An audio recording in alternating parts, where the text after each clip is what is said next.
happened? Oh, I think it must have clicked off. It must only want to go for a certain amount of time, but I heard it. Oh, is it going now? Yeah. Oh, okay. Well, I just heard it click off, and then so I just turned it back on. Oh. So we shouldn't have lost anything. So anyway, I think it's the values that my parents instilled in me, but also their example. Right. It's, you know, it's kind of like you don't want to do something that would hurt your parents' feelings. You know, that was what was instilled in me is I wouldn't want my parents to be embarrassed about something that I did. Right. And it was always conveyed to me is you know, your name means something, and you should always value your name, your family name, and not bring disgrace upon your family name. For sure. Yeah. And just to kind of evolve the question for you a little bit, a lot of people have strong morals. A lot of people have a good sense of right and wrong and all of those things. Something about your personality that sets apart from others is the fact that it is self-sustaining, meaning you don't necessarily need a list of rules or a script to go by. You have a very active internal compass on those things, which something could come along and that compass will light right up and you'll know which way you're going. Whereas other people oftentimes, there's group mentality, group think, they'll go along with the pack, and that's just very much not in your makeup. And that is unique. That's very highly unique. Okay. Well, I think there are scenarios that you think about. What would I do in this situation or that situation? You know, maybe you read something or see something, a situation, and ask yourself, what would I do in that same situation? So that if something comes along, something like that, out of the blue, you've already made up your mind, right? Or I have anyway, of how I would respond to that. It's like I was at the service station and there was $20 hanging down from the ATM machine. All right, the first thing that somebody would normally do is just take it and stick it in their pocket. There's nobody around. I mean, it's just hanging there. Well, I'd already determined that something like that. I took the $20 into the office and told them, this was out there, and all I know is it's not mine. Right. And so I gave it to them. Now, that's me. Right. And that's a situation that came along that I had thought about before, and I just, it's not mine, so I'm... Self-analysis. Well, yeah, it's just, it's something that I can sleep at night and not worry about, or something to beat myself up over. Sure. Well, what should I have really done with it? Should I have stuck the money in my pocket or, well, in that case, no, it's not mine, so, right. What the cashier does with it, that's his. Right. Yeah. Yeah. Okay. Who was your first love? Oh, I was so young, I don't remember her name, probably. But the one I remember is Kathy Carter. And she was a cute little blonde, hair down the middle of her back. And I was probably 5 or 6 years old. She was in my kindergarten class. Kindergarten, first grade class. Okay. The ability to love and learning about it is an ongoing process. What has life taught you about the expression of this fundamental emotion?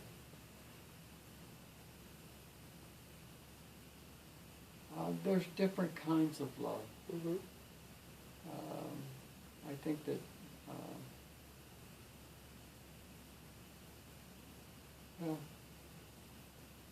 there's the puppy love, like the first,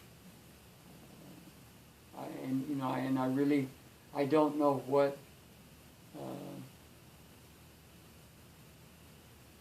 I don't know what the makeup of that is. It's of why you get that puppy love feeling at that age. But as you grow older, and you have to be careful of chemical love, chemistry, and that's not love, really. It's a chemical. I mean, it could be called that, I guess, but it's an attraction, very strong attraction. I'd agree, it's not love. But that's not. I don't think it's. It's. To me, it's not classified as love. Right. And it's not a basis for a long-term relationship. But I think true love is something that is a long-term relationship. And in that it's got ups and downs, and it's got good and bad, and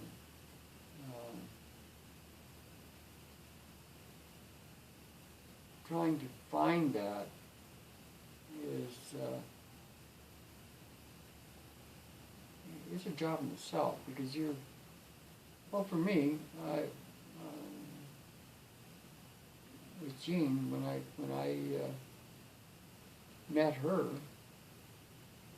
I wasn't looking to be, I was looking for a friend. I wasn't looking necessarily for love, but I was wanting a friend.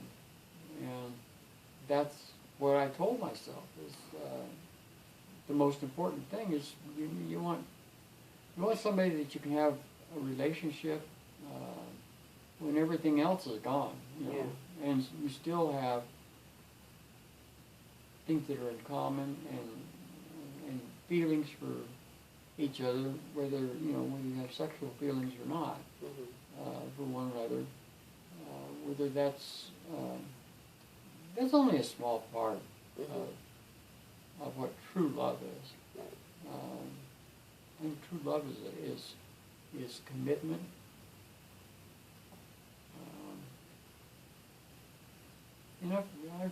I've experienced, through my first marriage, a different kind of love that didn't end up being a full commitment on her part. Right. Although when I went into the relationship, I went into it 100% and was committed to it, and then that was.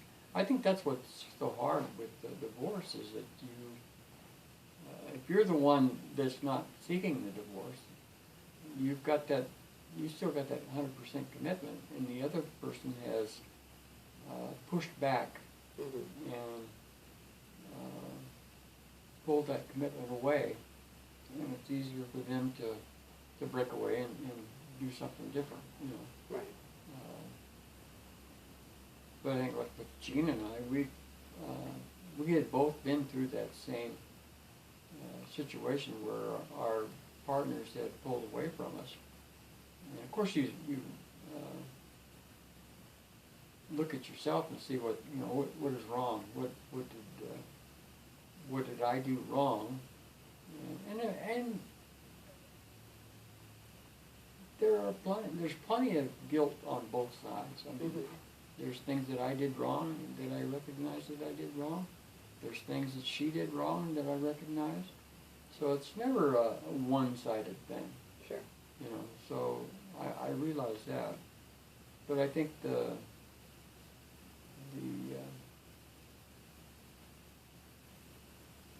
having the courage to step up and say,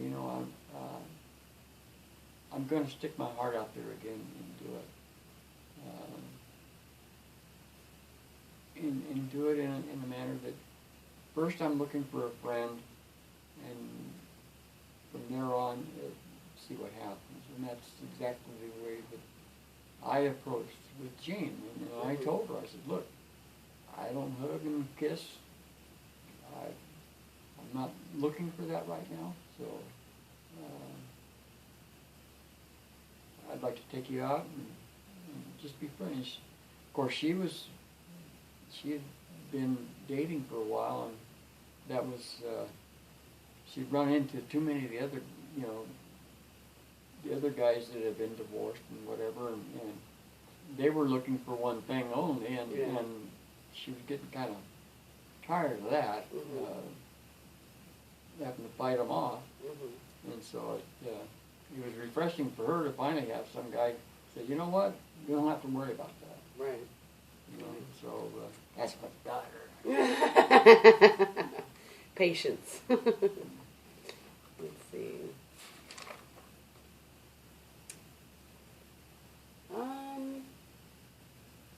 What would you say you're most proud of yourself about?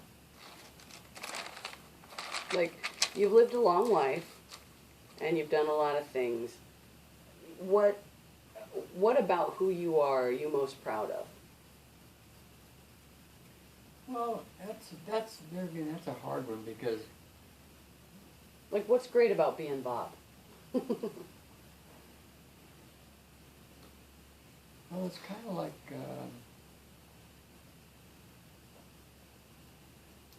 like a box of crayons. There's a lot of different colors that are really cool. And I think I'm kind of like a box of crayons. There's reds and blues, and there's yellows and greens, and so there's a lot of different aspects of my life that I think I've got things in many different things that I'm proud of that I've done.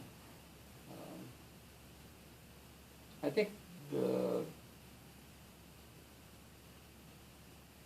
most proud, I think, would be I've got 5 kids that are all good, productive adults. They've got good morals. They've got a good compass to follow.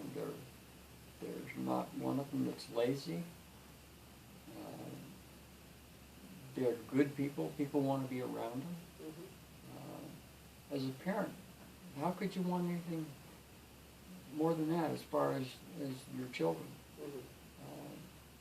Because that makes you feel successful in something that you've done. Right. And as a parent, I'm sure you feel the same way. I mean, that's you see your children and you can see what the result was, and if you can be proud of what the results are, that's quite an accomplishment. As far as my work goes, I accomplished a lot of different things that other people didn't do or couldn't do. Much of my life as a cement mason, contractor, foreman, whatever. I've had people under me, teams of people that I've worked with that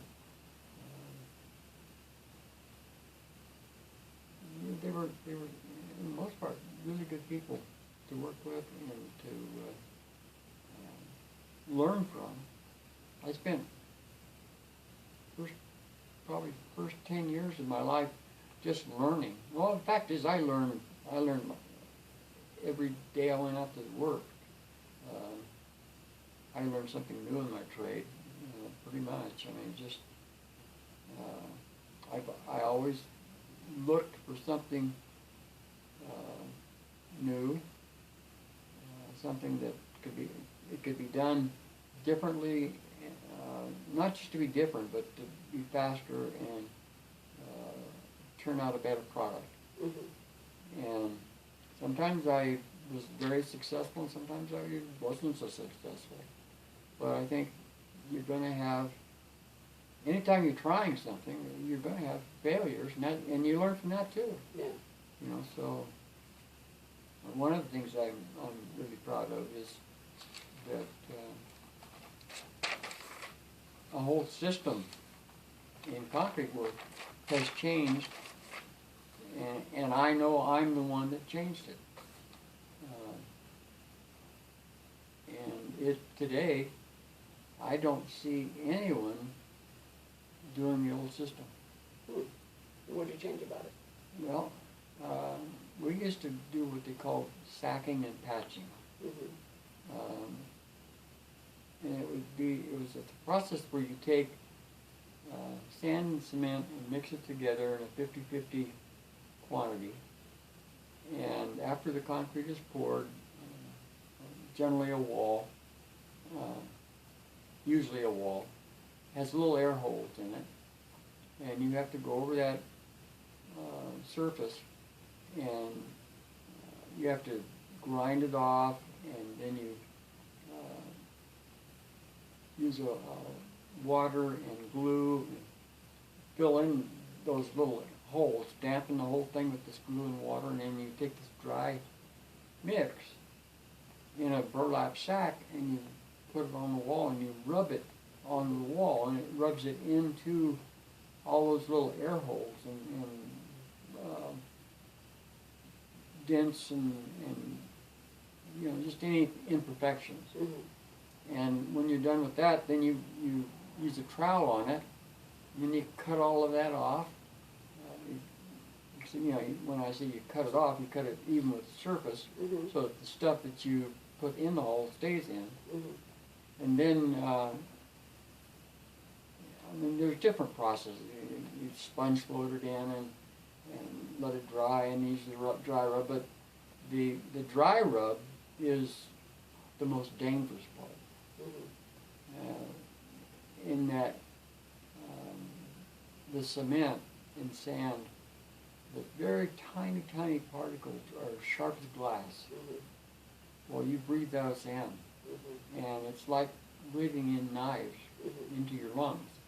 And it actually cuts the tissue in your lungs, and it's kind of like a miner's black lung that they get. Well, it's kind of like the same thing. It cuts the lungs on the inside and it creates scar tissue. And wherever that scar tissue is, air can't go anywhere. And pretty soon you get to where you can't breathe. And you have to have a lung removed or replaced. And silicosis. So anyway, the process that I came up with doesn't require any wet sack or dry sack mix. I came up with a process to where there's an epoxy mix that you buy in a bag and a gallon. You get a bag and a gallon of glue, epoxy glue, and you mix that together with with color or whatever. But then you make a wet mix and you apply that. The mix is designed to where it comes out the same color as if you bought the concrete from a concrete plant, and it puts 6 sacks of concrete per yard of concrete. And they call it 6-sack mud or 6-sack cement, which means 6 sacks of cement, or you can do it for 5-sack, or you can buy a variety when you. And that's the sack pertains to strength, how strong. Generally, 6-sack concrete mix is for like freeway and commercial work. It's very strong. It's like 3,000, 3,500 pound mix per square inch. And so anyway, this mix comes out the same color as that, so that you can put it on and put it right next to something else that is 6-sack mix but not colored, and it'll look close to the same. But the stuff that what I figured out is that I could use this mix, put it on, and do it in 2 coats. Put it on, cut the excess off, let it shrink back in and do what it's going to do, and then go over it with the second coat, but go over with a styrofoam, piece of styrofoam rather than a burlap or anything. And the styrofoam cuts the excess off right at the surface Mhm. without, like with the sponge float, the sponge goes into the hole Mhm. and pulls material out, Mm. so that you've always got a little divot every time you. Right.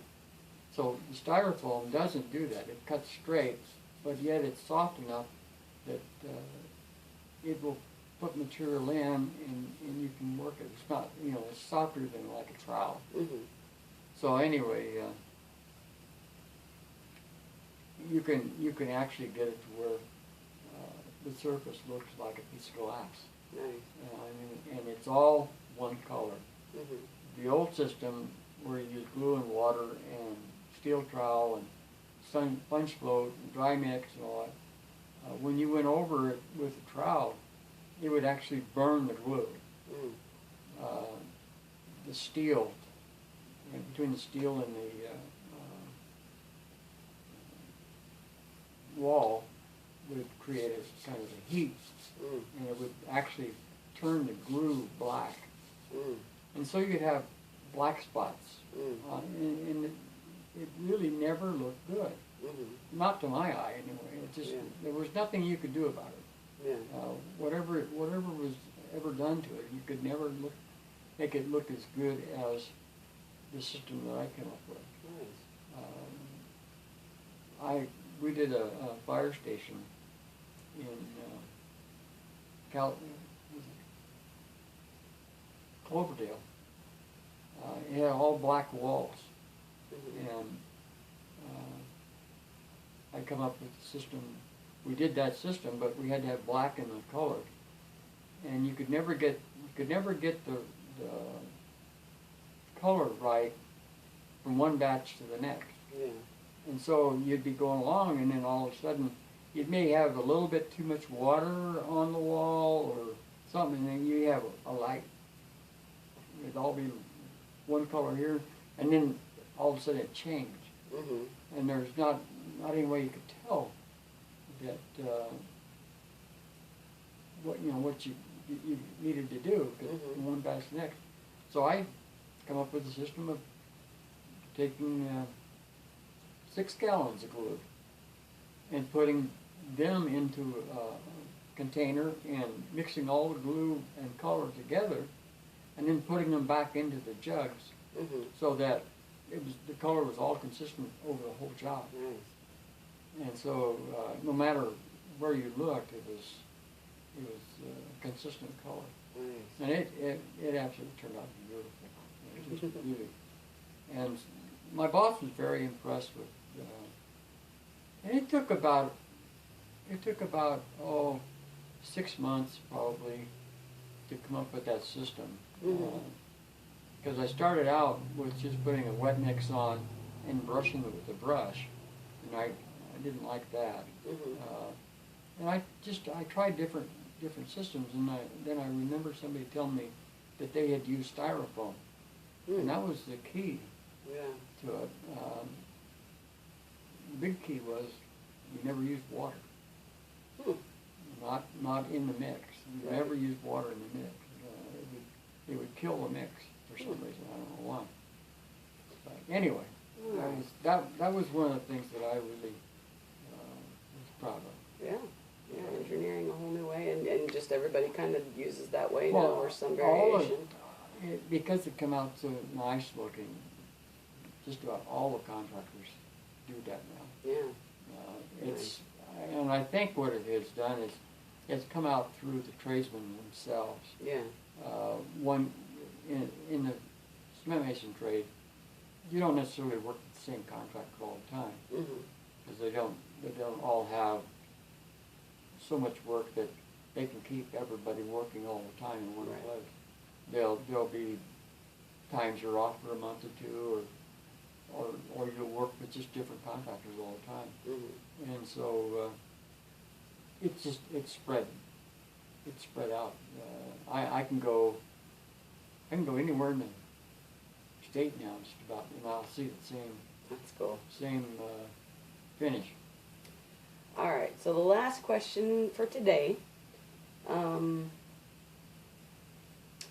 Taking everything into account, what would you say has been the lesson of living your unique life? What has been the major theme and lesson for you?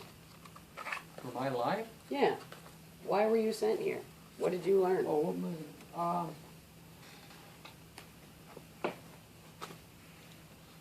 Boy. Well, I know that we each come here with a purpose. And I'm not sure what my purpose was, other than coming from good parents and having good kids, creating moral people that have a sense of right and wrong.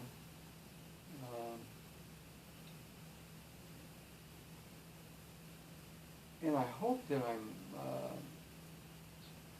an example, you know, that people can look at, and an example that you can look up to, rather than, well, don't be like that one.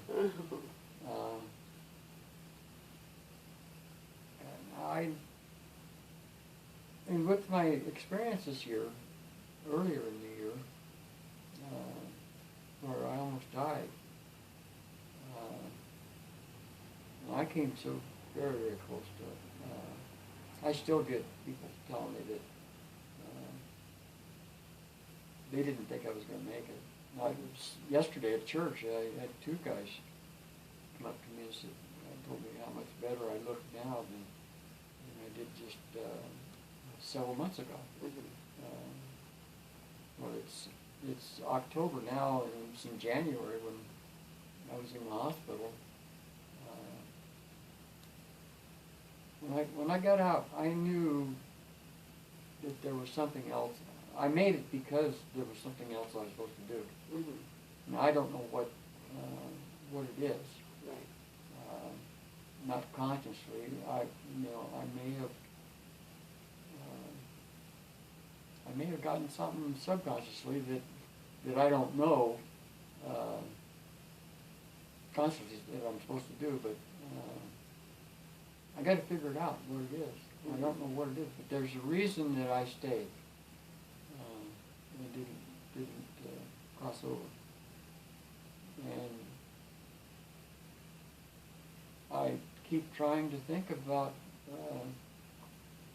is it genealogy work that I need to be doing? Is it,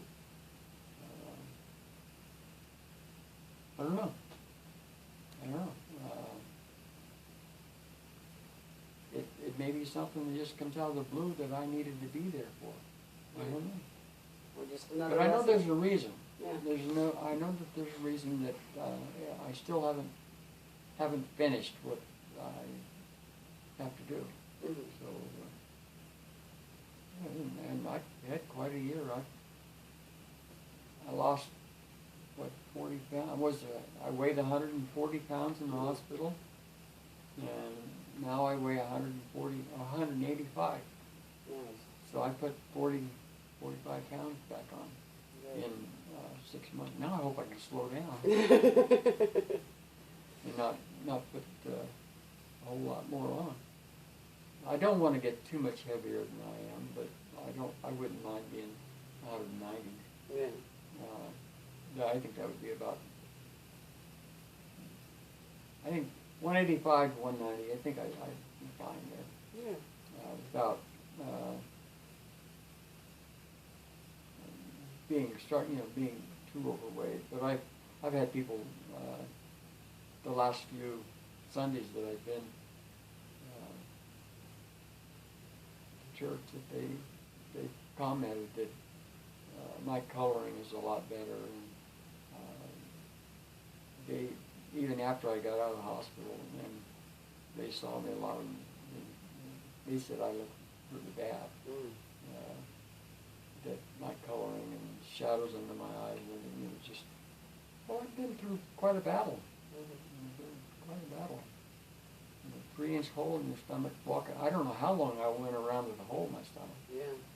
But I would imagine probably 2 to 3 months. Gene seems to think that it all started about Thanksgiving of last year. Mm. I think maybe a little before that probably. But, she could tell that I was not, wasn't doing well. I wasn't, I spent a lot of time in bed. I spent, I wasn't eating well, and I just wasn't doing well. Yeah. And I was trying to do that Uber, trying to drive for Uber and trying to get that going, and there was just a lot of stress going on too, and so it was just a whole combination of things that was pointing that there was something wrong. Right. And the thing was is that, you know, you'd think having a hole in your stomach like that, you would have a lot of pain. And I've been in so much pain that I just didn't notice a little it. more, yeah. Yeah, I just didn't notice it, I guess. Yeah. You know, I was taking pain medication every day for this back and shoulder pain, and I guess it was taking care of the stomach pain too. Yeah. And so I didn't know. I was just sicker, and it's about got me. Yeah. It is about got me. Anyway, I know that I've got something else to do. In that, I don't know, if I wasn't here, if I'd never been here, then I think the world's loss would have been my children and grandchildren that I have. And we've got, I think, close to 19 grandchildren. Nice. And we've got, and next couple months we'll have the first grandchild. Great grandchild? Great grandchild. Great grandchild. Nice. It'll be through Carolyn's husband's son. Mm. And her new husband. He had 3 kids, I think. Because one of his sons just married, well, he got married just right after I got out of the hospital. Mm. About the same time Carolyn. In fact, I think maybe they got married just before Carolyn and TJ did, and that's when I met them. And they said they were pregnant, and the baby would be due any time. Nice. That's exciting. So I could be a great grandpa today. I just haven't heard. Any day. I think it's probably November. Okay. Anyway. So, if that's it for today. Yeah.